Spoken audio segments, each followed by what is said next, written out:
Colligative properties are properties of solutions that depend on the concentration of the solute and not on the identity of the solute. Remember, the solute is the component of the solution that is in the lower quantity. The component of a solution that is in the higher quantity is called the solvent. The reason that solutions have these properties and pure solvents do not is because the solute particles get in the way of the solvent particles. The concentration of the solute and the solvent can be expressed in many ways: molarity, molality, mole fraction, and percent mass. We will be discussing all of these ways to express concentration in these colligative properties video. The first concept to understand is vapor pressure. Vapor pressure is the pressure and equilibrium above a liquid in a closed container at a certain temperature and surface area of the liquid. Think of it like this. If you leave a closed bottle of water on the counter, some of the liquid molecules are turned into a gas and are released from the top of the liquid. You can view this as condensation on the sides of the bottle above the liquid. Eventually, the rate of liquid becoming gas and of gas becoming liquid will be equal, and then equilibrium is reached. This is when the vapor pressure is read at a certain temperature. Which has a higher vapor pressure, ethanol or water? Or another way to think about this is which liquid will produce the most condensation above the liquid at the same temperature and surface area. We will answer this question in the first part of the next video. But when a non-volatile solute is added to a solution, the vapor pressure decreases. Non-volatile is another way of saying not able to be vaporized. So a non-volatile solute is something like salt or sugar. The vapor pressure decreases because the non-volatile solute particles will get in the way of the solvent particles that are being vaporized into the gaseous phase. A discussion of vapor pressure leads us right into Raoult's law, which was named after François-Marie Raoult, a French scientist who studied solutions' properties. Raoult's law states that the vapor pressure of a solution is the sum of the vapor pressures of each of its components. The vapor pressure of a component of a solution is the product of the vapor pressure of the pure component, the solvent, and its mole fraction in the solution. Remember, back in the concentration units video when I said that the mole fraction of the solvent becomes important, here's where this comes true. Only liquids can have vapor pressures, and most non-volatile solutes are solids. So to determine what happens to the vapor pressure when a solid solute is added to a liquid solvent, we need to consider the liquid solvent by calculating its mole fraction and multiplying it by the vapor pressure of the pure liquid. So for example, if we add a mole fraction of 0.5 solvent, then the vapor pressure will be half that of the pure solvent. Remember though, that vapor pressure of the pure liquid will change with the temperature and surface area of the liquid. Usually in problems that involve Raoult's law, they will have to give you the vapor pressure of the pure liquid. We can visualize vapor pressure by looking at a phase diagram. The phase diagram of a pure solvent, in this case water, is shown with the solid line. And the phase diagram of that same solvent with solute in it, a solution, is also shown with the dashed line. The liquid gas line is lower for the solution than the solvent. This is caused by the vapor pressure lowering of the solution. The solid liquid line is also different for the solution.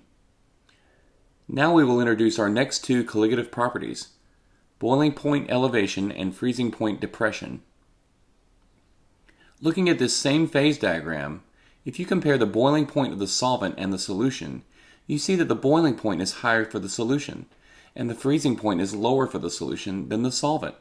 But why is this? The definition of boiling point is the temperature at which vapor pressure equals 1 atmosphere. The freezing point of a solution happens when the pure solvent turns into a solid. When you add solute particles to a solvent, the solute particles get in the way of the solvent. In the case of boiling point, when the solute particles are dissolved in the solvent cannot reach the surface in order to boil. Thus, a higher temperature is needed for the vapor pressure to reach the surrounding pressure, and the boiling point is elevated. In the case of the freezing point, the solute particles get in the way of the solvent again. Thus, it is more difficult for the solvent particles to find the ice cube, and the freezing point is depressed. Another aspect of colligative properties we haven't mentioned yet is how many solute particles are dissolved in the solvent to make the solution.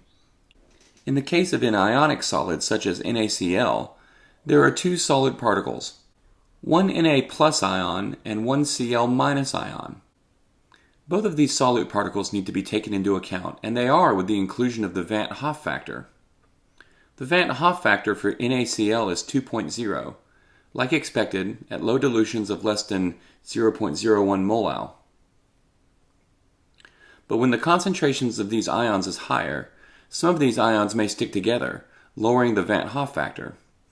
The Van't Hoff factor becomes farther from the ideal, as this figure shows, the larger the charges on the ions. And the Van't Hoff factor is 1.0 for molecular compounds such as ethanol or sugar because they do not dissociate in water. The two equations that relate the boiling point and freezing point of a solution are similar.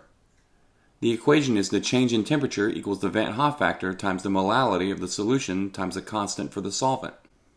The constants are different if you are calculating boiling point elevation or freezing point depression.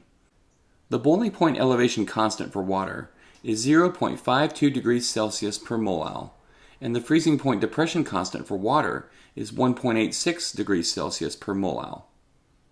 The two equations for boiling point elevation and freezing point depression are shown here. Most problems that are about boiling point elevation and freezing point depression will have to give you these constants for the solvent, and most problems will tell you what to assume for the Van't Hoff factor as well. The last colligative property to cover is osmotic pressure. Osmotic pressure is defined as the measure of the tendency of a solution to take in water by osmosis. Osmosis is best illustrated by considering a semi-permeable membrane separating a solution from the pure solvent, such as in the following drawing. Semi-permeable means that the solvent can travel through the membrane, but the solute particles cannot. Over time, the pure solvent will travel away from the side with the highest concentration of pure solvent, so it will travel to the solution side. Eventually, the rate of concentration-driven movement of the solvent particles toward the solution side is balanced by an opposing pressure created by the difference in the liquid levels in the sides, and an equilibrium is reached as shown in the drawing. The opposing pressure is called the osmotic pressure and is represented by a capital Greek letter pi.